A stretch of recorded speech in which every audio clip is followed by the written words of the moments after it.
In my case, I have the editor that manages the writers, so I don't need to be involved in sending the file once the writer is done. So I'm not involved in any of these processes. And that's because I worked for probably several weeks setting up the system so it can run without me. I remember a lot of my friends, they wanted me to hang with them, but I knew that these people will not help me to grow as a person or anything. I knew that, and I think that's one of the keys of success, to be with people who really makes you better. And if there is no people that can make you better, you should be by yourself. It was first a vision and then eventually becomes reality. Yeah. And that's how it is with everything. First you imagine, okay, this is the income I want, this is the lifestyle I want, and then when you visualize it over and over and over again, then eventually it becomes reality. If it doesn't work out the way we want it, for example, a book doesn't take off the way we want it, we see if we can adjust something, but otherwise we go to the next one. And then eventually if we do that, we do the best we can, time and time again, then eventually something is bound to show. Let's go. Let's go. Let's go again. Today we'll be talking about mindset. We'll be talking about if there's any similarities to being successful in real estate and being successful in other ventures such as self-publishing. So Ayhan, let's begin by talking about having accountability and ownership, the importance of being responsible for the actions that we take in life. What do you think about the role of not making excuses and taking accountability? I think the most important thing is to have a plan and know where you're going. You know, we are people, we have feelings, right?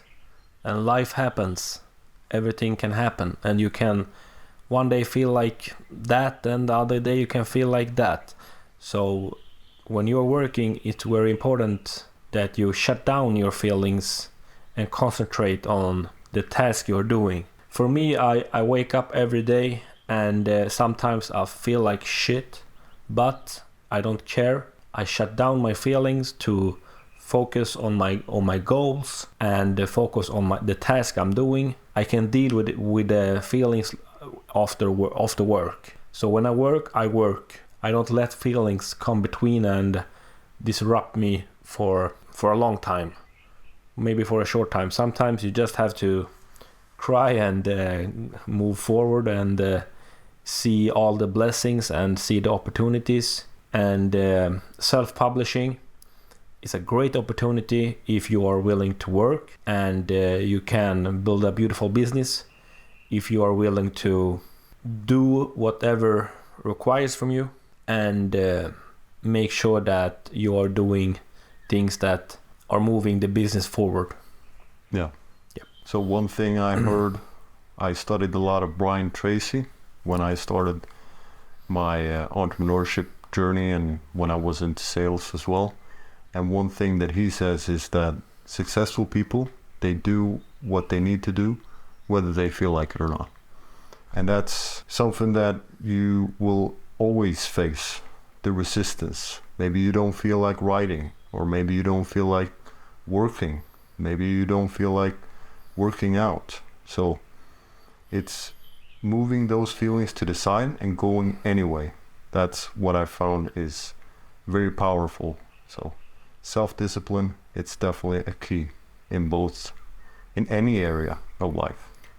And the way you think about things is very important. Let me tell you an example. For many years, I was trying to get a driver's license, and in Sweden, you have to have like the theory test. You need to have like 52 points to get approved. And I remember that my first test, I did 51.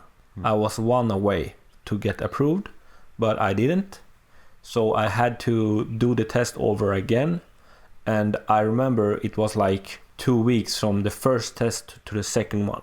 And I was like 18, 19 years old. And I remember that everything I did was over 52. Okay, let's say I did sit-ups.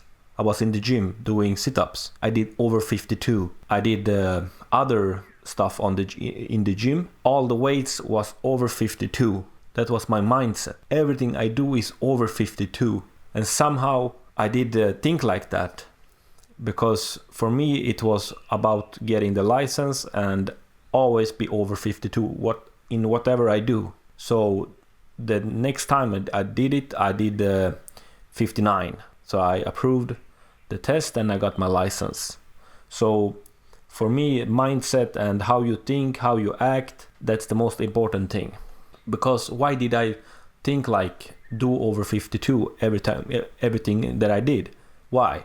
It's because I knew that the test needs to be 52 or above, and I was focusing on over 52. Yeah. So I did everything over 52 no matter what I did, and which means I focus on that. And when I focus on something, I will get it. Yeah. So that's the way I did it. Yeah.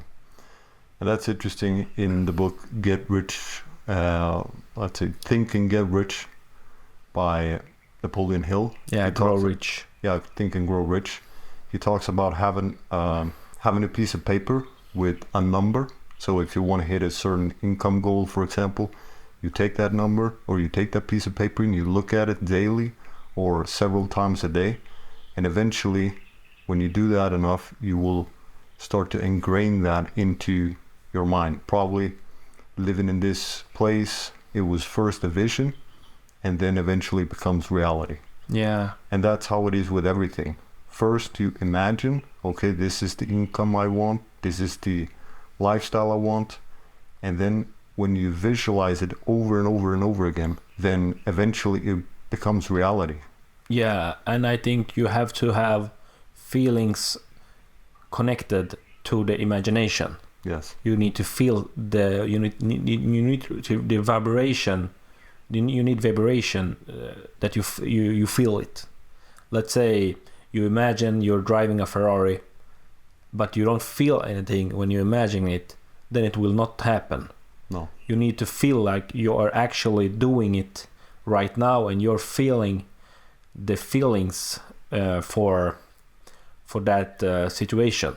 Yes. I remember I was at my home by myself. I was imagining, driving a sports car, and I didn't have anything, and now I drive a sports car, a Porsche Panamera, and and that's because I imagine it. I felt like I was in that car a lot of years ago, and now today I have it. It's the same with my apartment. I was like imagining it, I was feeling it, and now we are sitting here in one of the most beautiful apartments in our city. Yeah. So the first step is believing, and believing that it's possible, and then believing that it's possible for you. If you can see it here and you have the courage enough to speak it, it will happen. That's what Conor McGregor said. And that's the way it is. And one interesting thing I think you mentioned when we first met was that you used to listen to a lot of motivational videos and things like that. Yeah. And I used to do the same thing, brainwashing my way of thinking into a success mindset. Can I tell you a story? Of course. When I was a young man, let's say I was between 13 and 15 years old. I understood which people are good for me and which people aren't good for me. I did have a lot of friends, but I become older, and let's say I was like 15, 16. I did take a step back from those people that I believe like will not give any value for me. So when I was in my teens, I remember I was very alone. I was like, but I chose it. I didn't want to hang out with people who like to party, who like to drink alcohol, who did bad stuff, and I didn't want to be the cool guy. I just wanted I wanted real. I want to be real. I don't want to be fake. I don't want to hang out with people and be fake and say that I like them, but I don't do that. Okay, I'm a very straightforward guy, and I If I don't like someone, if I don't like anything, I will say that. I'm not afraid of that. So I have been real from day one. And I remember a lot of my friends, they wanted me to hang with them, but I knew that these people will not help me to grow as a person or anything. I knew that. So what I did was, I was by myself and I was taking walks. I was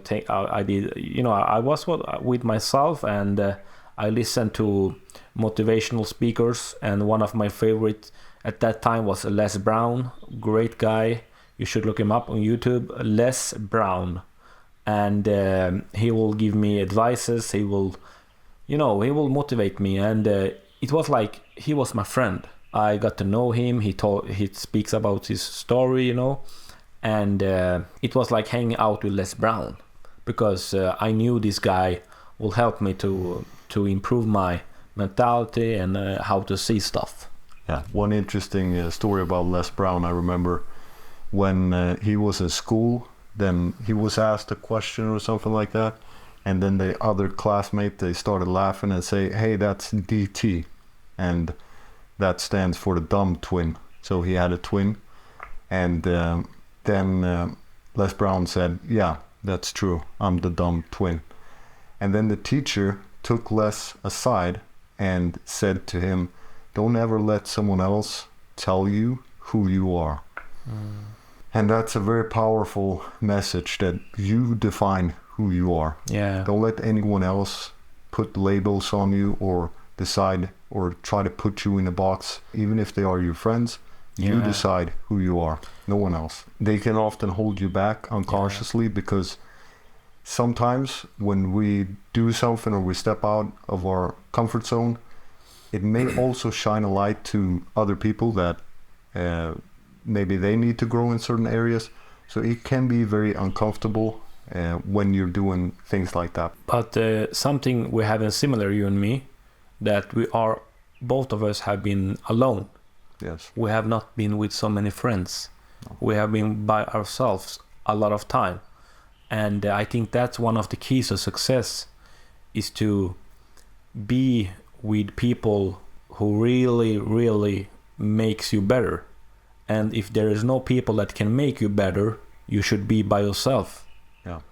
That's my way of seeing it. And I can see that you and me have that we have that together, and we have few friends, you and me today, close, like 2-3 close friends. And for me, is if you are gonna come into my life today, you have to bring me some value. Let's say for 2 years ago, I was like worrying about the real estate, the inflation, and the interest rates went up in Sweden and in Europe, in United States as well. And I was thinking like, okay, what will happen now? Then I remember this guy I was showing a house for, and that was you. And I remember I looked you up, and I got really interested in, okay, what does this guy do to earn this kind of money, And I thought, okay, this guy is in my age, and he's doing good, and I am curious about what he's doing. And I did contact you, and I asked you, what are you doing? Can you help me, And what people do, they don't even ask. They don't even, try to ask for help. But the worst thing you could, the thing you could have said, no, I don't want to help you. That's fine. But I did ask, and you did help me. Yes. So you never know. So you have to reach out to people who are fucking doing it. Yes. Don't go to people who are not doing it. If you know someone that are doing it, what do I mean with that? I mean like are doing the money you want to do, or living the way, a lifestyle you want to live. You have to be close to them and understand what they are doing. Yeah, so the worst thing that can happen is that they say no. But for me, it was a good timing. I had the time, and I wanted to grow, and I saw the opportunity to grow.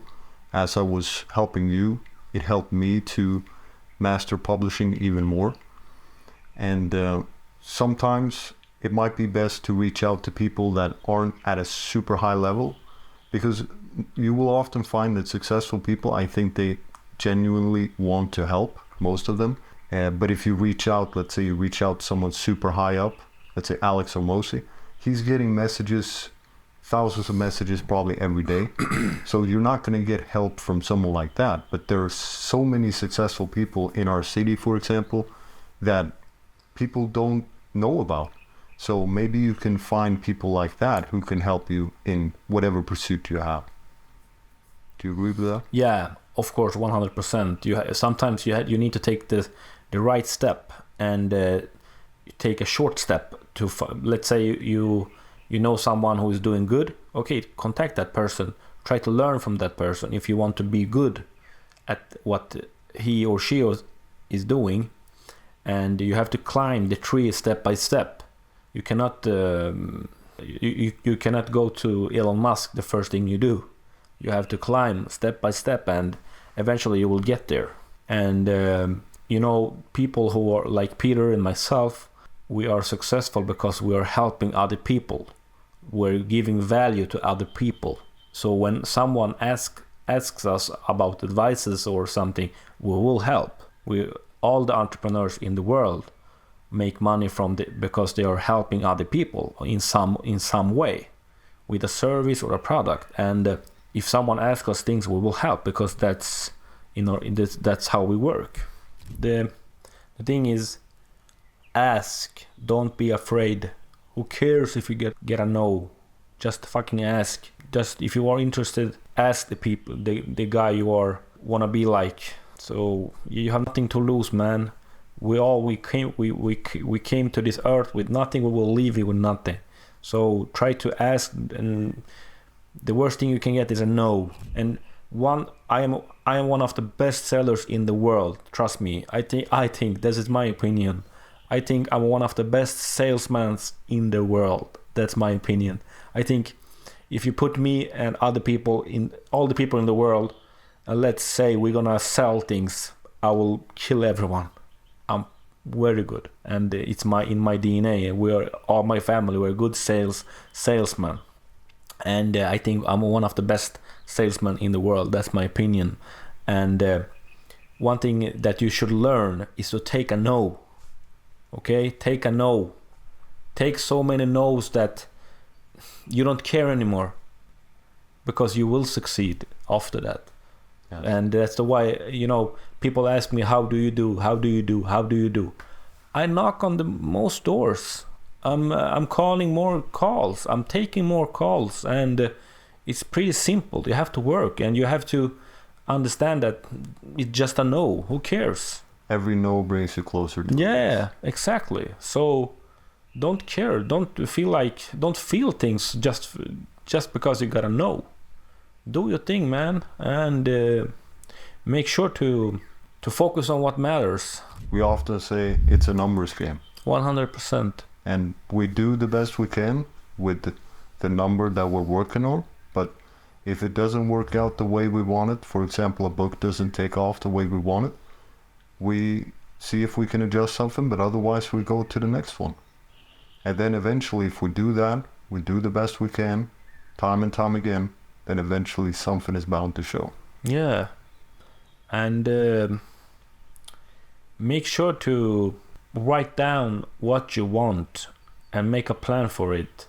Because without a plan, it's like you are driving around a boat, but you're driving around and you don't know where to go.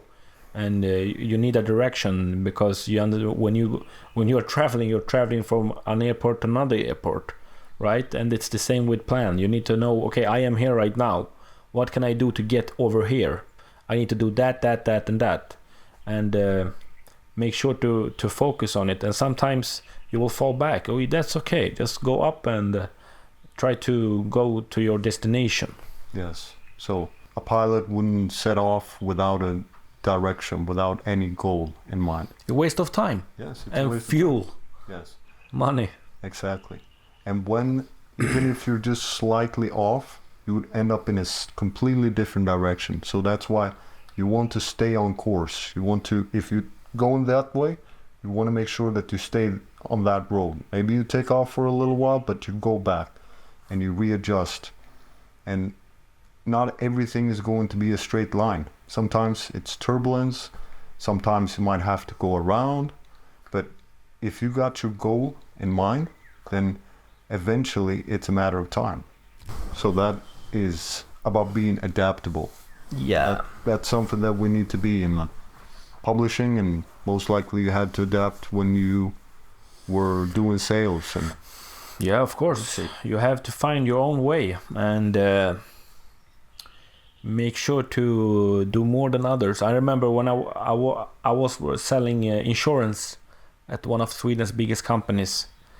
I remember I was much ahead and selling a lot of more insurances than my colleagues. And one thing was like, when they did the paperwork, when they did sell insurance, they had to do paperwork, and they did it after the sale, okay, and they did the paperwork after that. But I didn't. I just took the next call, and all the paperwork I did it after work or before work. So I was maximize my time in the phone. We worked 6 hours and we had a half-hour lunch break, and the other 5.5 hours I was on the phone. yes, And working. I did no paperwork. I was just taking the next call. And that's one thing, to work when you work, and try to do the other stuff after or before yes. work. So figure out the activities that will move the boat faster, that will make the boat go faster, Yeah. that will bring you closer to your goal. For example, in publishing, we can start the day by checking sales, checking messages. I always check the messages the last thing I do, because I know that the tasks that are more important are, for example, hiring key people, building systems. Maybe in certain weeks it's finding new topics to publish books in. These are the things that will drive the business forward. But if you're doing small, menial tasks, then you're not doing what Brian Tracy says that you should do, which is eating the frog the first thing in the morning. So that's a great lesson, to focus on the things that matter and then do the things that are more administrative. Yeah, and like you always said to me, don't work in the company, work on the company. Can you please explain what you mean? So working on the business instead of working in the business means that you are having other people doing the day-to-day tasks, and you have systems, which means that the business can run without your constant involvement. So for example, the books, they're being written all the time. In my case, I have the editor that manages the writers, so I don't need to be involved in sending the file once the writer is done. The writer and editor, they have a communication line, and then once that is done, it's sent automatically to the formatter. So I'm not involved in any of these processes, and that's because I worked on the business. I worked for probably several weeks setting up the system so it can run without me. And that's what it means to work on the business. Cool. Because I think a lot of people who are starting a business, they are thinking like, I must do that. I need to have control. But I think what you said is the way to success, and a way to keep success for a long time. Yes. And some people who are doing their own businesses, they burn out. They cannot do it anymore because they are not working on the company, they're working in the company. Yes. And there are a lot of people who can do what you do, but you have to make sure that you do like Peter says. That's the way to go. Yes. So it's about finding people that you can trust, and then even if you trust them super much, go in from time to time and double check.